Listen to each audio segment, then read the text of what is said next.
we see huge benefits as an industry in sharing all our dirty linen, right? Yeah. But we don't want to do it. I would like to see yours, but I'm not going to show you mine.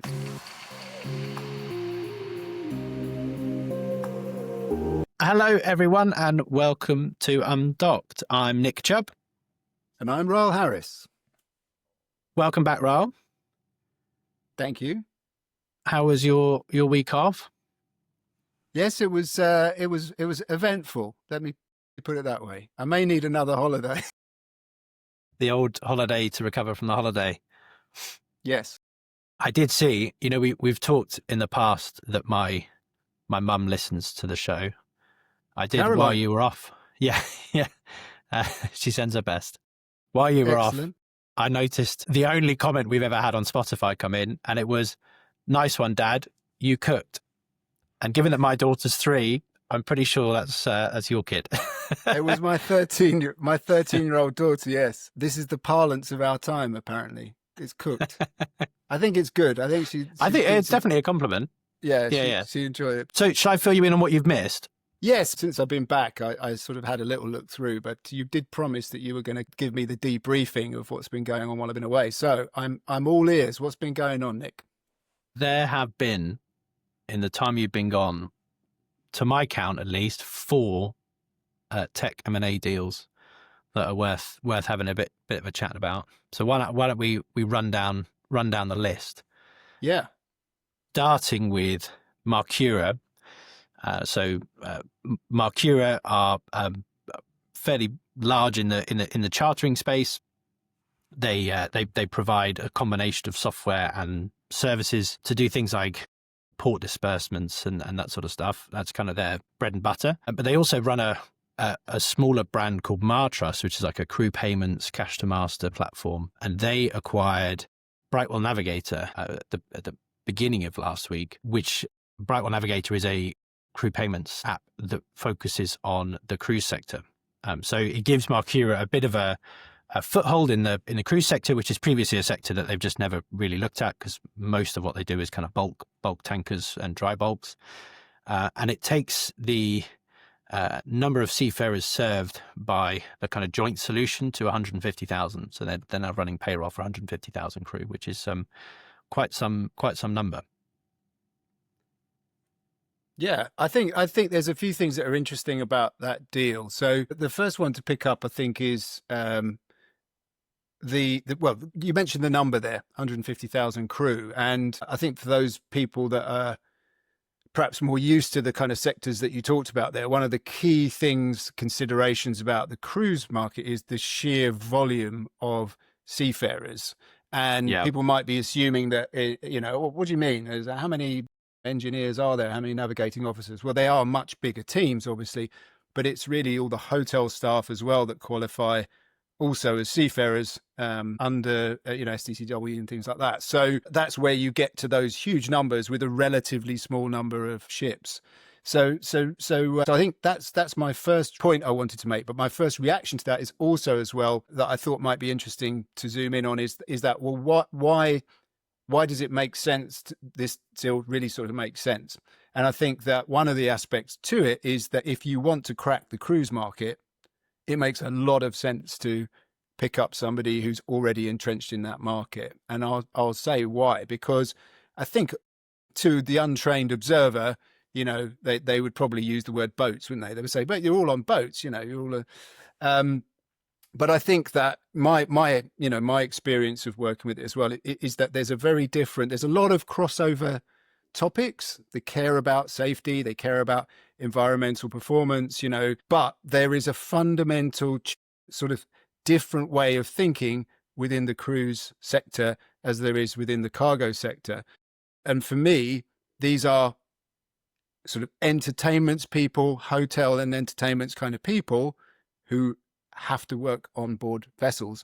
And so they think of themselves primarily as entertainment, leisure brands, rather than, being about freight and being about those sorts of things. And so consequently, they're looking to a lot of different reference points for them, for their tastemakers and all those kind of things. And when you go to cruise events, the discussion is coming from a different place. It's all about guest experience, things like that. So it's it's tough to speak the right language. It's tough to get the right connections. It's a different world. And I mean, I'm saying that from my perspective, but obviously, Thetis, I've seen you. I think we must have seen each other at cruise events as well. Does that kind of chime with your experience as well? Yeah, 100%. I think cruise as a market is just, it's very difficult to get into. There aren't that many of if you talk about the kind of large cruise operators, there's a small handful, really, kind of 3 or 4, and really then kind of there's 2 very, very big ones. Just going from commitment, that the whole supplier onboarding process for the cruise sector versus, I don't know, the tanker market is insanely different. Like the level of checks and due diligence that you have to go through to kind of become onboarded as a supplier, it's kind of right up there with the kind of big energy majors. And so, yeah, that's a really, really good point. I wonder, because another aspect to Marcura acquired ShipServe, which is a Yes. procurement platform 4 years ago, maybe 3 or 4 years ago. And I wonder whether, I don't know what ShipServe's footprint in the cruise market is, but if this gives a good staging post in the cruise market, I wonder if it allows them to then cross-sell ShipServe as a procurement platform into the cruise market. And obviously the cruise sector is just going to have significantly more consumables than the kind of traditional merchant sector. So overall, quite an interesting move. That was the other thing I was going to bring up, actually, because Marcura were sort of from the seafarer payments perspective, because obviously we had crewing platforms working with crewing platforms. So there's a natural tie up there with the payment systems. But it was really when they acquired ShipServe that I would say they kind of started to sort of really get onto my radar. And the ShipServe acquisition is, I don't think it's any secret that business was, up for sale, and certainly looked at it myself at that time. I don't remember it being one of the kind of the aspects of that was that it had a big cruise footprint. When I read the stuff on this deal just in preparation for the call, I think they have some cruise business, I seem to think there, but it would be, again, a very, very sensible, when making deals, cross-sell possibilities are always something that you're looking at, and as a justification for the purchase. So again, yes, that would make a lot of sense. And the ShipServe thing combined with the payments thing, I think what you're seeing with Marcura is that sort of platform play that we've talked about before, like sort of consolidation of different sort of elements. I don't see it as being like something that connects up that easily, which is one of the reasons why I wasn't overly kind of interested in ShipServe myself, because I just didn't see where it fitted with things like crewing and training, and more so perhaps with some of the procurement side of the fleet management software. But when I look at their portfolio, it doesn't scream to me that it's kind of got this kind of great purpose. But in terms of like the way the things knit together and the ecosystem that's there, but in terms of the reach into their customer base and the ability to kind of do these kind of like cross-selling opportunities, there's certainly something that's going there. And I may be doing them a disservice because I think their messaging has certainly become much more kind of consolidated rather than sort of, we have this broad portfolio. I've looked at the marketing messaging and they're sort of starting to kind of pull it together. But so they may have a plan of which, someone as stupid as me doesn't see yet in terms of how they're going to connect these things up. But yeah, it's just looked like a very interesting move as well, because we also talked about the deal. What one was it? It was the Cadmos deal the other week as well. Yep. In terms of seafarer payment, it's so it's interesting to see it from that perspective too. Yeah, it's an interesting market. It's not a market I would have expected to be consolidating kind of crew payments. It feels like a space where there should be a reasonably large number of players, but actually when you kind of look at with those recent 2 acquisitions, there's probably a half a dozen now left that are in any meaningful way in this sector. But on that cross sell from a sort of M&A point of view, I'd be super interested to know from your point of view. And do you find that cross sell stuff works? Because I tend to find people get really excited about, we're going to do really good job cross selling when we acquire ABC business. And then the reality 18 months later is that it's just never quite matches up to everyone's expectations. Yeah, it's a really, really good point. I think it's one of those things that makes a lot of sense on paper. It requires a certain level of knowledge of the way that companies operate to be able to really ascertain how realistic the cross-sell opportunities are going to be. And I'll explain it in very, very simple terms. I think what happens is when you look at actually how shipping companies operate, they are extremely siloed. Almost all big ship management companies, anyone who's operating at scale, and even some relatively small operations, they tend to be very focused on their individual departmental KPIs, and therefore they're mostly interested in a point solution. That's the way they're coming at it. They've got a problem to solve. Does it solve my problem? And they're not actually massively interested in what it does for their colleague who works maybe even in another office in another country, let alone in sort of down the corridor somewhere. So very often when you're then looking at how you cross-sell interdepartmentally, interfunctionally, you're then having to talk to the very top of the organization. And clearly that's something that everybody would love to be able to do, but is difficult to have those kind of conversations. Then when you do have those conversations at the top of the company, very often they then hit the problem that they're not actually that, and why would they be that far in the detail? Because they trust their people to do that. So you have this difficult problem to overcome in trying to connect those two conversations up. Deals in maritime move very slowly. I'm not talking about M&A deals. I'm talking about getting any contract over the line. I think we've talked about this before, right? You know, when you look at someone's projections of their sales forecasts, I'm always look at it with a little bit of sort of, how fragile is this? You know, how dependent are these closings by the end of that quarter? Because in my experience, it's extremely difficult to predict when a customer's readiness to sign is going to be. And I think a lot of that comes down to the fact that shipping companies, operators, they're very, very used to being able to make it work with bare bones. You know, they have a fallback position where they can do the job and everything might be quicker and more efficient, but they'll always have a position that they can fall back to where they can get it done and they're in control. And so you don't get that thing where there's that software dependency or technology dependency that they have to sign and that pressure is on them to sign. So, so that's, you know, that's the kind of thing that you come up against. And actually, you've allowed me to get back. I didn't want to go back to the cruise thing, but I think it may interest people. Because cruise operates at scale, when you actually look at the internal stakeholder map, it's typically similar scale. You've got thousands of crew, where you've got thousands of people ashore as well. And again, that can be one of the reasons why it gets so slow, because you've got to have buy-in from all these different people. You're already probably, if you're coming from cargo, you probably don't have the address book anyway to start with to be able to kind of have some of those conversations.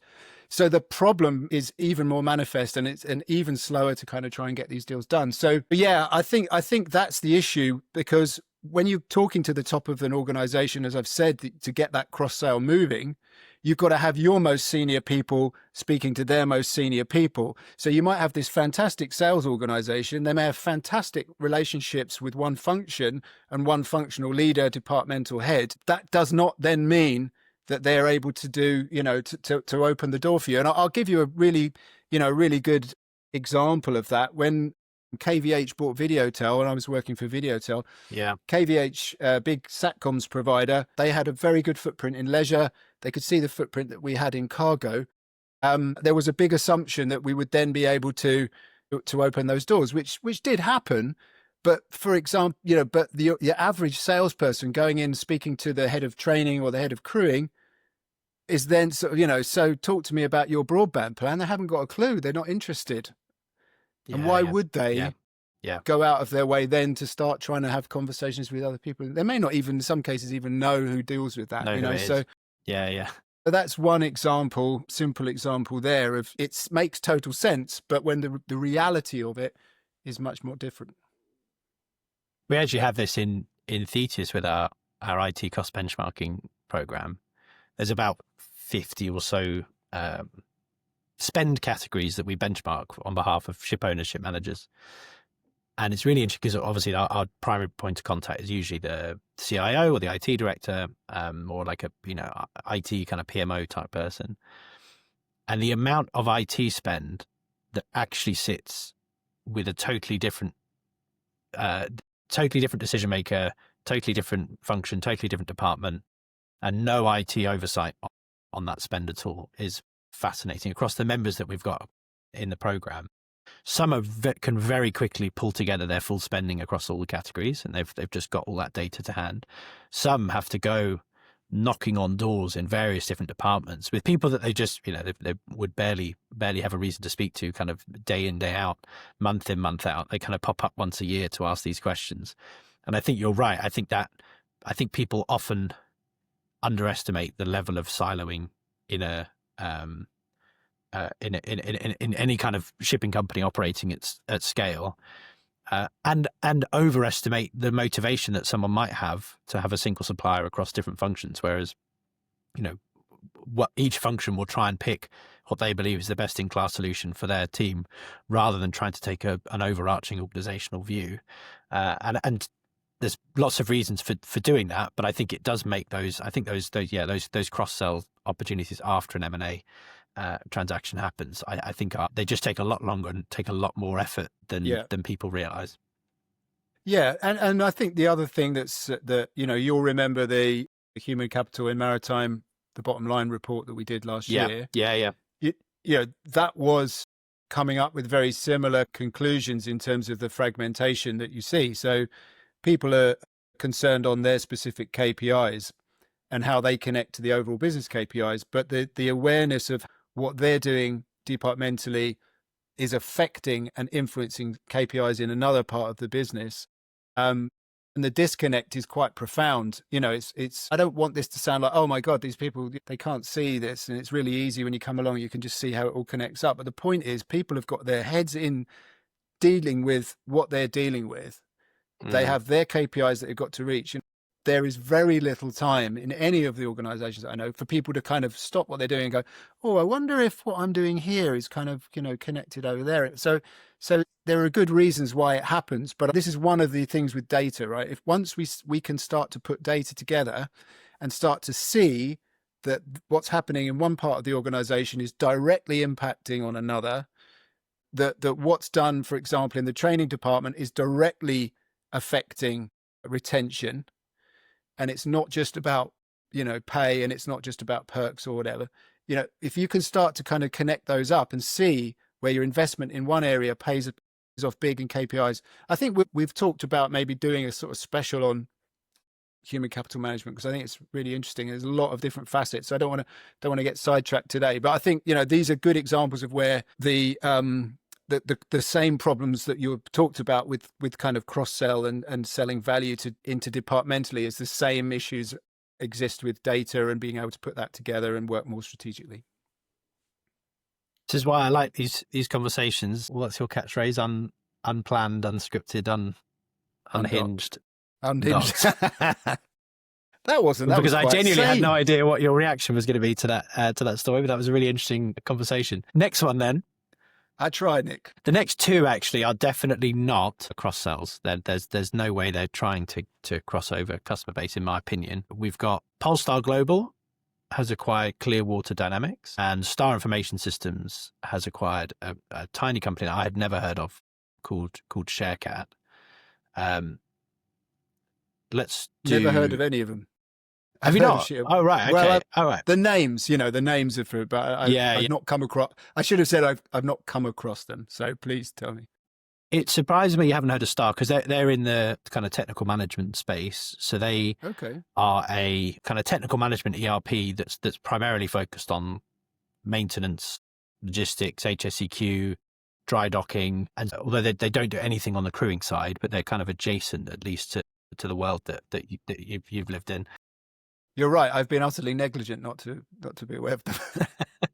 What sort of vessel? Do you know what kind of vessel count they've got? It's a sort of that's a very good vanity question. metric, but it sort of gives you a bit of an idea. No, of the scale. I actually don't know. Hang on, let me see if I can find out for you. But I would say it's safe to assume that they're, well, at least in the last 12, maybe it changed the last 12 months, but say 12 months ago, I'd be confident they weren't in the top 5 for technical management software. No, I think that's fair. And I think their background is oil and gas. I think they're relatively recent entrants that makes sense, kind of the pure maritime side. Yeah. But they're quite a really interesting company. Oh, go on. Based where? In Norway. Trondheim. Yeah, okay. They're quite a really interesting company called Sharecat. and I'd never heard of Sharecat until this announcement came out. Have you ever heard of MRO data enrichment services? I'm going to say no, because if I have, I've forgotten about it. I'd never ever seen the term before, but it's to do with MRO, which, by the way, just as a total aside, if you just use the term MRO all over your website and someone has to go and look it up separately, then probably your marketing isn't very clear. But that's a bit of an aside. MRO stands for maintenance, repair, and optimization. Okay. And effectively, what they do is they take much better high fidelity data off the asset, whatever that asset is. It could be an oil and gas, or it could be a maritime shipping asset. And then they provide better data to support the maintenance, repair, and optimization of that asset. And so, we've kind of had people have been trying to do predictive maintenance with like vibration analysis systems for years and years and years. And I've never, ever seen one work really effectively and move to condition-based inspections rather than kind of time-based inspections. This looks like an interesting play in that they're trying to build into their product line a data set that actually allows them to make better repair and replacement decisions. And I think it's just really interesting that they're also not trying to come at it from we're going to stick a bunch of sensors on. They're coming at it from the data. You're getting a lot of data off the asset to start with. It's just that the data is not well cleaned, not well looked after, it's not well catalogued, and it's not well enriched, which means once it goes into the ERP, it's basically useless. And so I think potentially in 6, 9, 12 months, however long it takes, you could end up seeing something really interesting coming out of the Star product suite because of that.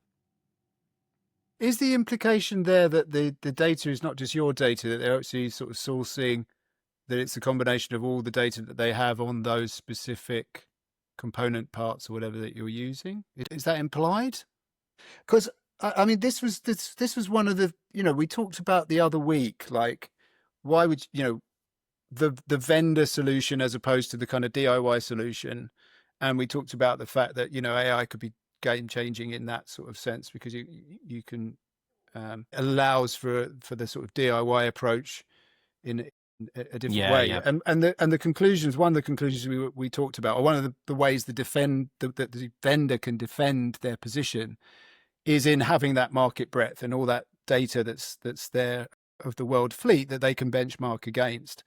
And I've never seen anything in the technical management space that sort of does this, but it seems very logical to me that if you've got data on multiple vessels of similar, components and manufactured parts, and this is where you'd connect with something like ShipServe, procurement solutions, so where you're buying your parts from, you're getting them from different manufacturers or whatever, that you ought to be able to kind of come up with some appreciation of how long parts should last and how typically, what ones are more prone to failure on different, in different conditions and all that sort of stuff. I always really liked that idea.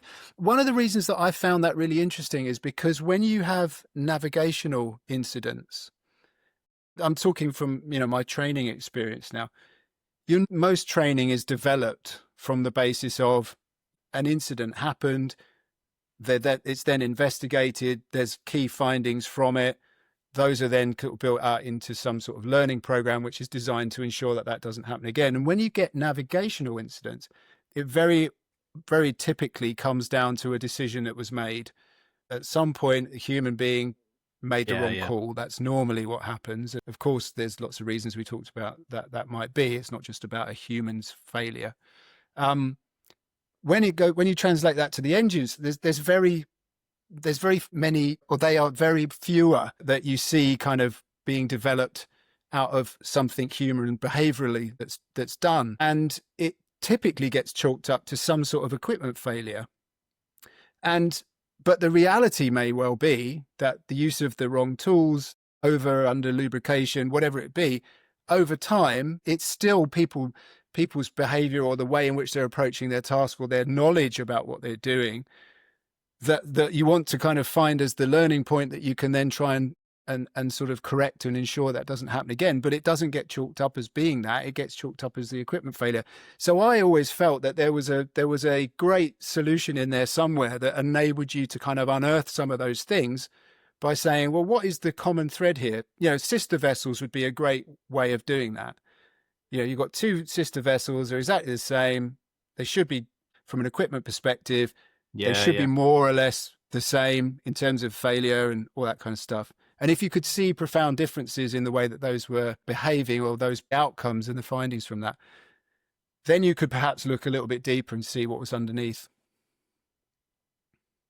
Have you heard of, you've probably heard of Hilo? Yeah. That's probably, I think, probably the closest thing I can think of that kind of fits that model. So Hilo, I think it spun out of Shell originally, and then I think LR provided an equity investment. But I actually have to admit, I've not looked at their product for some time. But the kind of fundamental idea was that they would collect a wide range of data from the vessel. Yes, some machine data, but then also just things like safety and near miss reporting and stuff like that.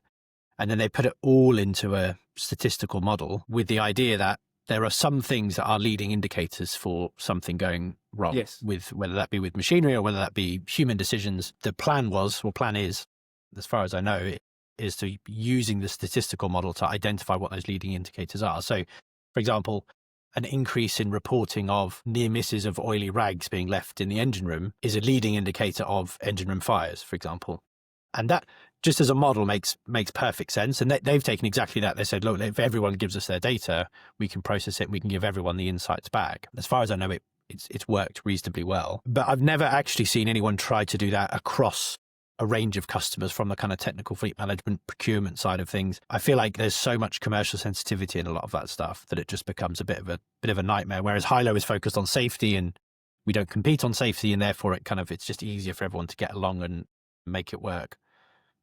Yeah, I've had discussions with Hilo for all the reasons that you've talked about there, and it does make a lot of sense. I think, I think the other project that springs to mind in this context is what started out as the Intermanager and is now with BIMCO Shipping KPIs project.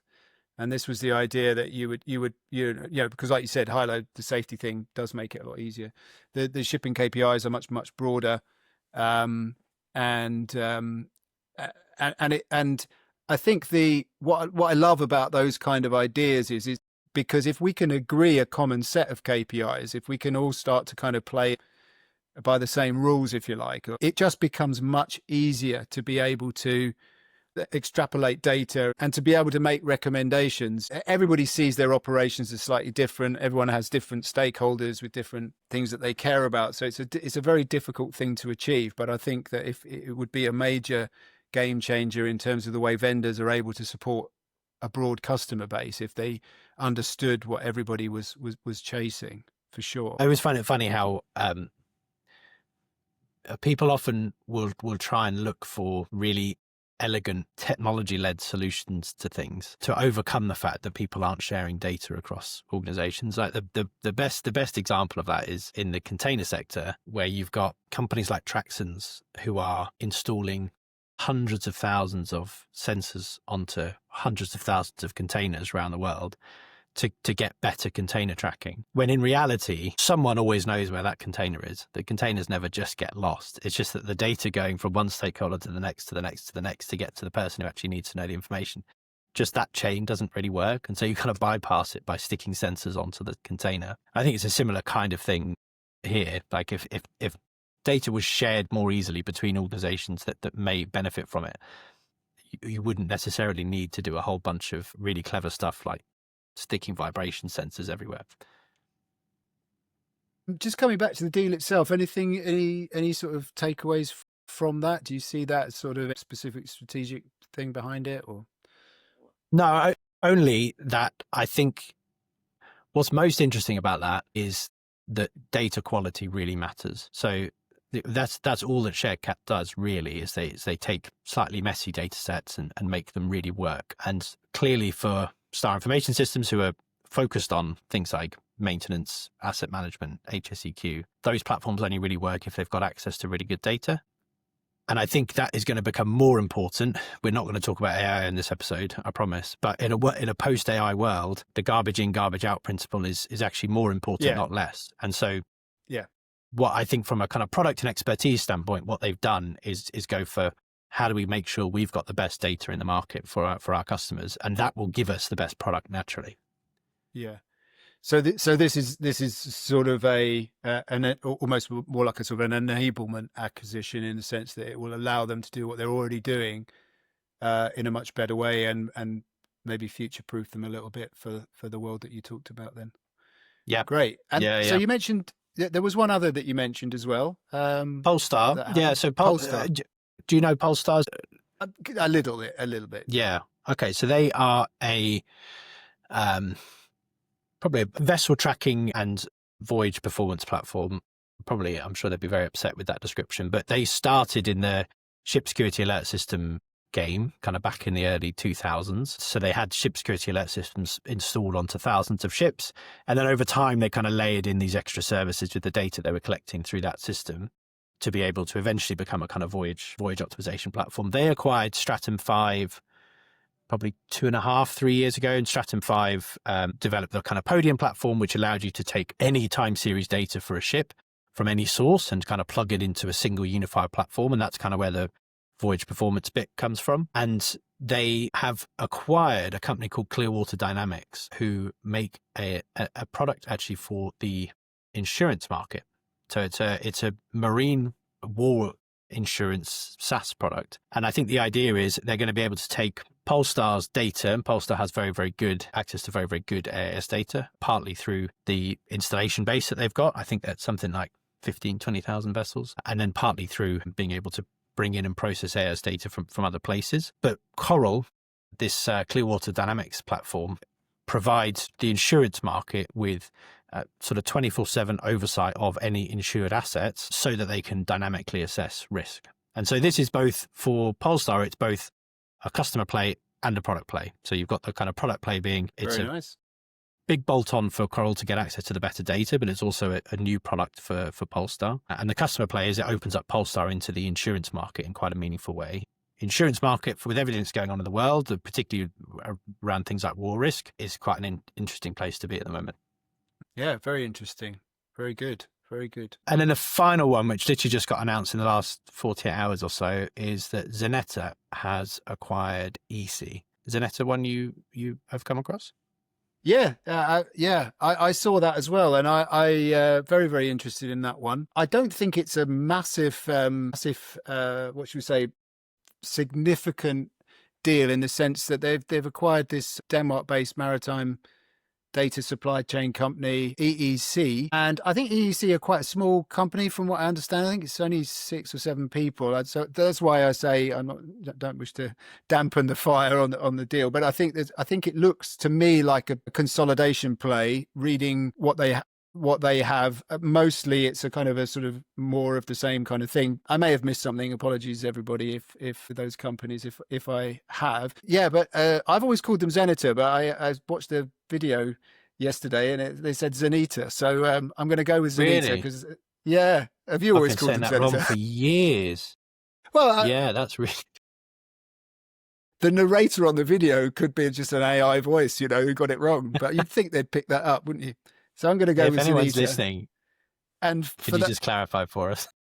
And the only way I can remember that is to remember Xeneta, who was a pop star before you were born, probably, Nick. But so that's how I'm remembering. She's the Simon Cowell. Xeneta. Yes, the Simon Cowell. Yeah.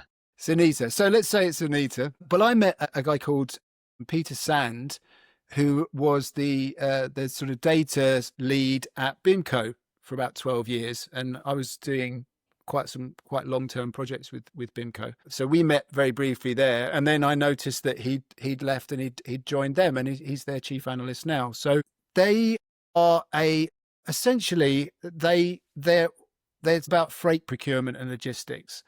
And they sort of give very, very sort of accurate, independent data, ready to use intelligence. That's their kind of watchwords there. Who do they work with? People like Nestle, Volvo, Coca-Cola, and they're helping their clients to reduce freight costs and delays, and strengthen sort of supplier relationships is another thing they talk about there, with a sort of view to improving service levels.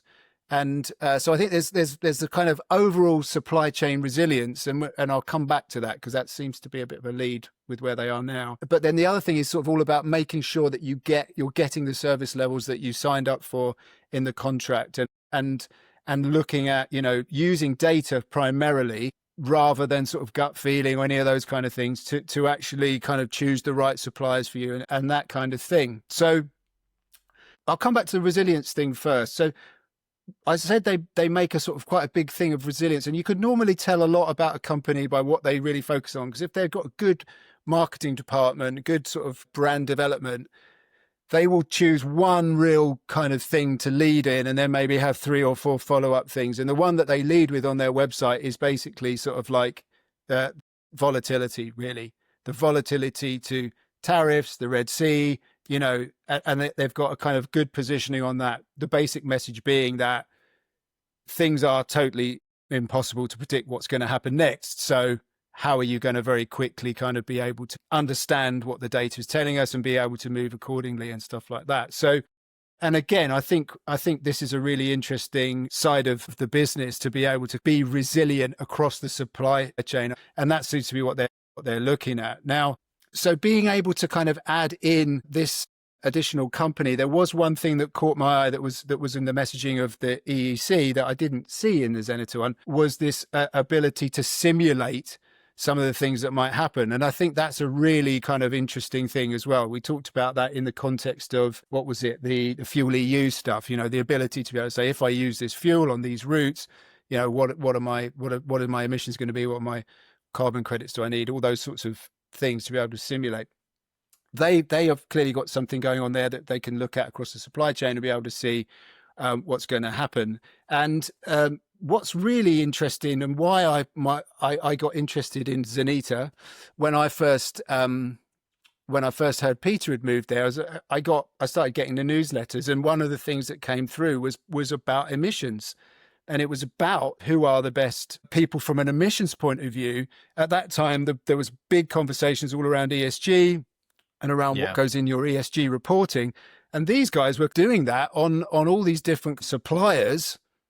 Without those suppliers, they weren't kind of taking data from those suppliers' reports. They're taking it from publicly available information. And there's a quote that I'll give you that was on the press release from them. It says, by adding eeSea's market-leading global schedule, transit time, and reliability data to their existing range of freight rate, Xeneta will enable ESG procurement teams to manage freight contracts and suppliers based on service levels and not just cost, to get the right service at the right price, no matter what the market conditions.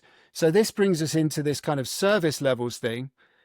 And I just wanted to check. So I had a look back through some of their reports and things, and this is exactly the kind of thing that they're doing. They're sort of doing that market sweep. And I think that's quite fundamentally different, because you might say, well, we've always had this kind of industry benchmarking going on, or publicly available information from, say, a port state control inspection, which comes in, and more recently, a right ship inspection. And you could say, well, I guess the first stage, the right ship platform, that makes publicly available to their subscribers information on a vessel. But the vessel knows that the inspection is happening, right? The vessel is able to prepare for the inspection, has the reports themselves. They're able to run their own pre-inspection based on the publicly available information around the inspection. So to a certain extent, they are either able to kind of manage it, react it, they know it's happening.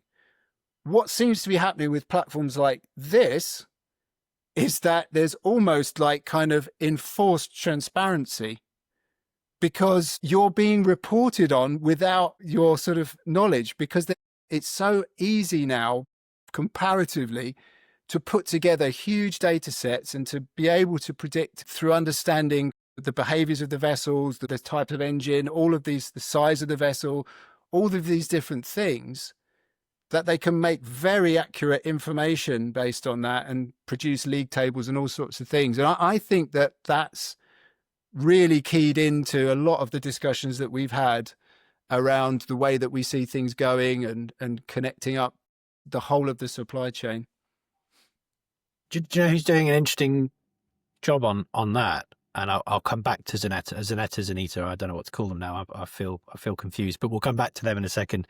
Just on that last point, Idwal, who are a recently PE-backed vessel inspection platform, their kind of insight, which I thought was really clever, was they basically, they were a traditional marine surveying business, so they send these surveyors out onto the ships. Mostly that's a seasoned, slightly grizzly master mariner or chief engineer who goes onto the ship and then has a look around, asks some probing questions, and then writes out a written report in prose of, overall it's all right, but the captain's a bit unfriendly, but and there's rust over here, and I'm not too sure about how well they're maintaining these bits and the firefighting equipment, whatever it may be.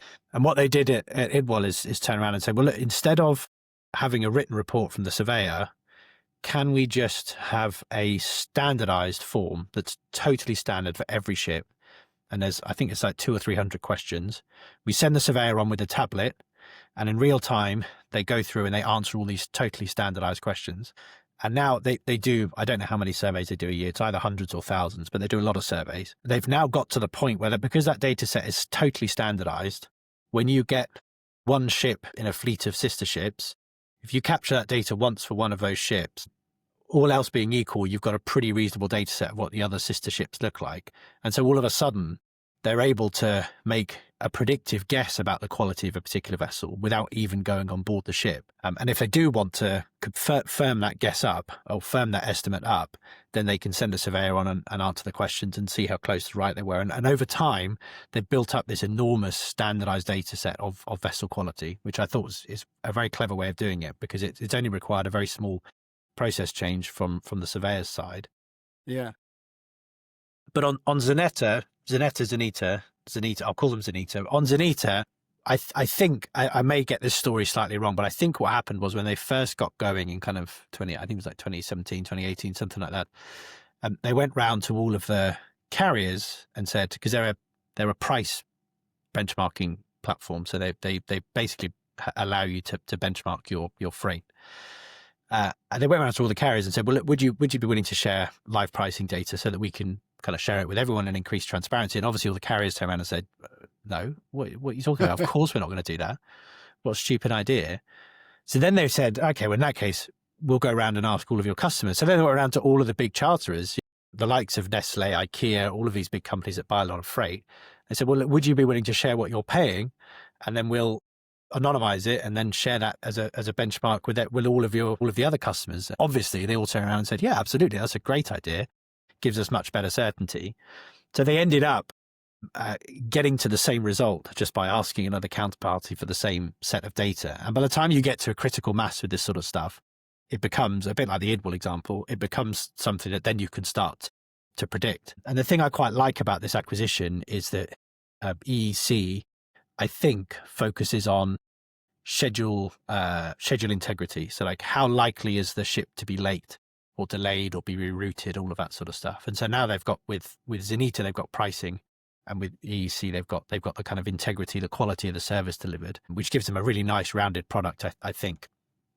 In fact, that leads me nicely. I was going to say I had a little look as well when I was just to check that Peter was still with them, and I saw on his feed that they're doing a webinar on the 27th of this month, and that's the focus of the webinar, is that thing about like the cheapest may not necessarily be the best bet there. And so being able to look at that sort of service level, it'd be interesting to see what kind of KPIs they use to be able to manage those. But obviously, clearly, delivering on time and all that sort of stuff is to the terms of the contract is going to be right up there. But be interesting to see whether there's other things in there too. Yeah. One to keep an eye on. Yeah, definitely. And but I also think that the just to kind of make the point I just said, I'll take my own advice and make sure that some of those points were heard there. One, this idea that we're going into the area of enforced transparency. So there's always been, you mentioned high-low. We see huge benefits as an industry in sharing all our dirty linen. Yeah. But we don't want to do it. I would like to see yours, but I'm not going to show you mine. It's been like that for a very long time. You've then had things like ESG reporting where people have advantages to putting a good report out there. and are then being examined to make sure that that report really stands up. But essentially, that's a voluntary thing that they're deciding to do. The change that we're seeing is that this idea of enforced transparency, platforms like RightShip, for example, as well, enabling you to see the visibility, what's coming through from an inspections point of view, but other things as well. You can see certain suppliers that you're using through their, I don't know if you know about this, the Zero Harm Partners program that they have. So this is where vendors can apply to have their solution assessed to see if it is contributing to safety and to seafarer welfare. I don't think they would like me to use that then as a RightShip approved, but the idea is that they look favorably on that solution as contributing to seafarer safety and welfare on board a vessel. And that then is then also viewable. So you can see which of those approved partners that vessel is working with. So we're getting into this area now where the availability of data, the ability to connect data is really leading to, I'll say it again, that sort of enforced transparency. So personally, I've always thought that that's a good thing, in the sense that the more transparent people are, the more it encourages them to really walk it like they talk it and do the best for their people and from an environmental perspective and deliver for their customers. So I think it's good that we are starting, if I'm correct, and that's the era that we're going into, it's only going to be the best suppliers who really take these things seriously that are going to flourish. Yeah, and it only takes a few to do that. You only need a relatively small number of data points to be able to make a very well-informed and often quite accurate estimate of what the rest of the data set looks like. So if you're one of the holdouts that decide not to share proactively and not to engage proactively in this stuff, it's worth being aware that once this sort of stuff gets to a critical mass, that it's almost impossible to hide what's going on under the hood, because you can work it out very, very easily. We have this internally at Thetis when we do kind of market share assessments, and we're looking at how many suppliers are working in a particular space. And we know, for example, if it's a product for IMO vessels, we know how many vessels there are. By the time we've got half the market in terms of we know confirmed what their install base is, by the time you can kind of backwards work out from revenue what the rest of the install base looks like. And so it's often just much, much better to share, because you end up kind of on the right side of it than the wrong side of it, if that makes sense. Yeah. And I think that I've seen it in my lifetime in maritime, a real shift there between those that are happy to share. I think every year that goes by, you see these sort of generational shifts of people coming through. And I definitely think people are much more open to that, and to be able to and see that they have more to gain than they have to lose by putting these these things 100%. together.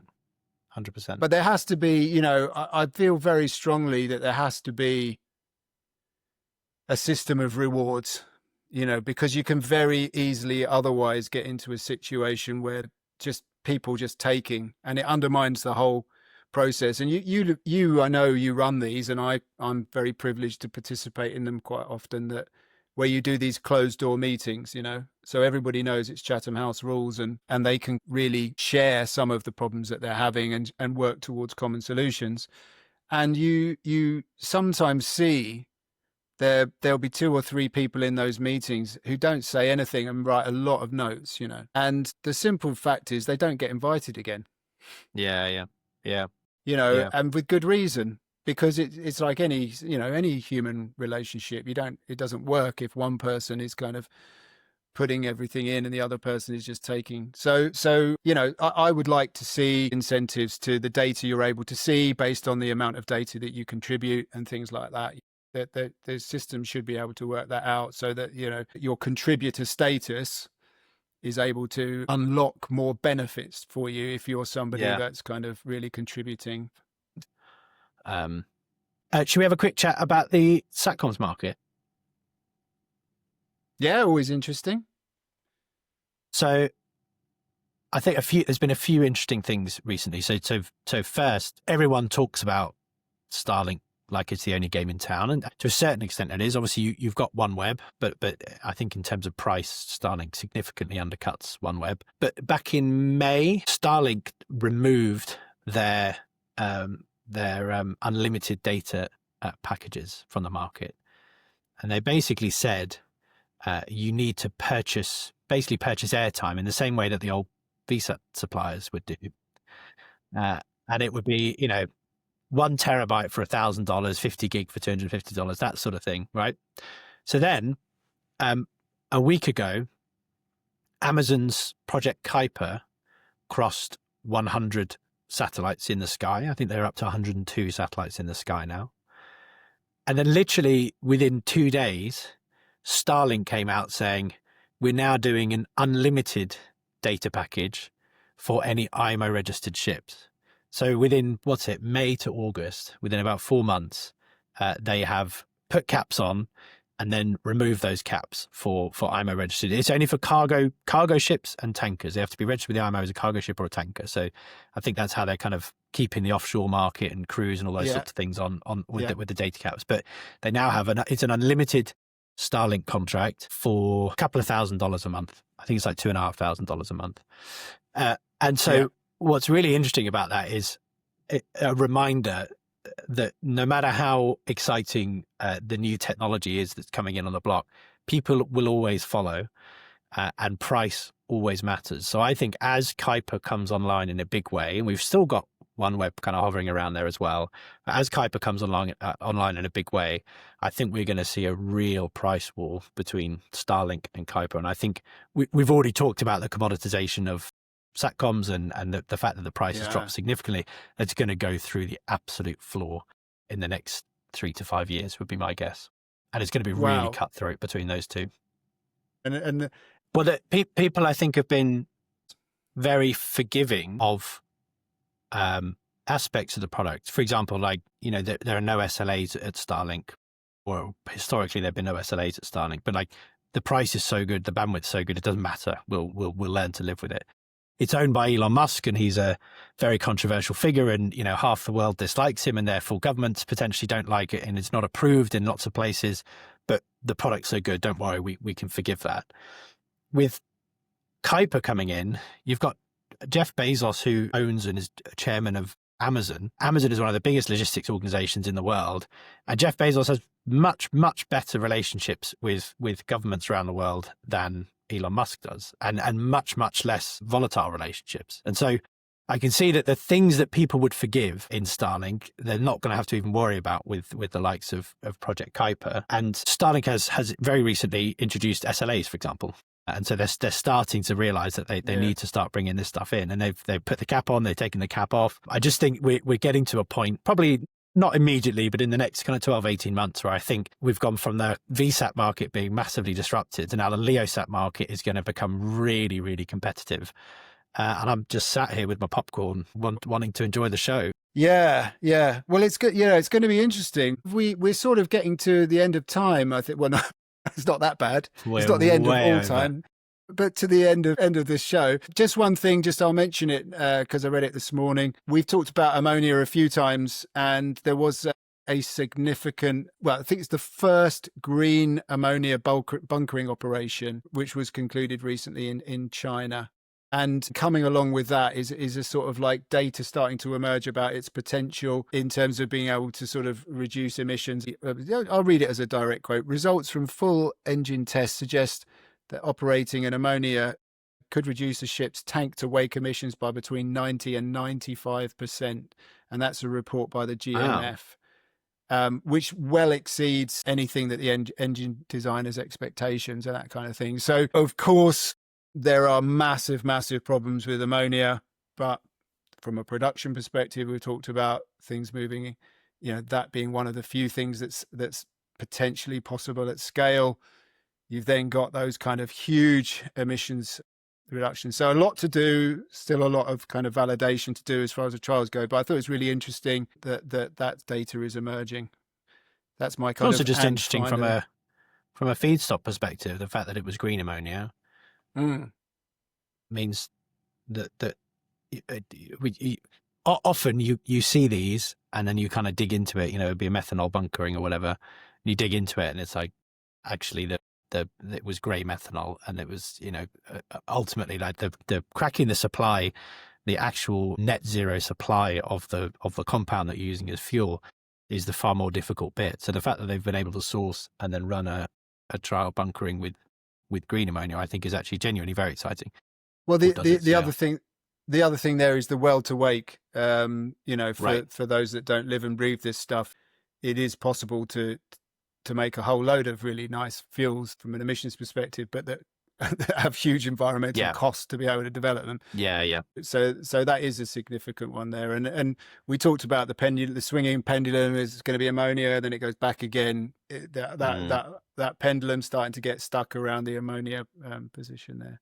So, but anyway, yeah, we'll see. We'll keep watching that space. Just a bit of news as well. We've lined up a whole bunch of very exciting guests to join our conversations through September, basically. September to October. Yeah. So a lot of people have been saying they're really excited about seeing that happening, and all I can say is it's one hell of a guest list. Good lineup.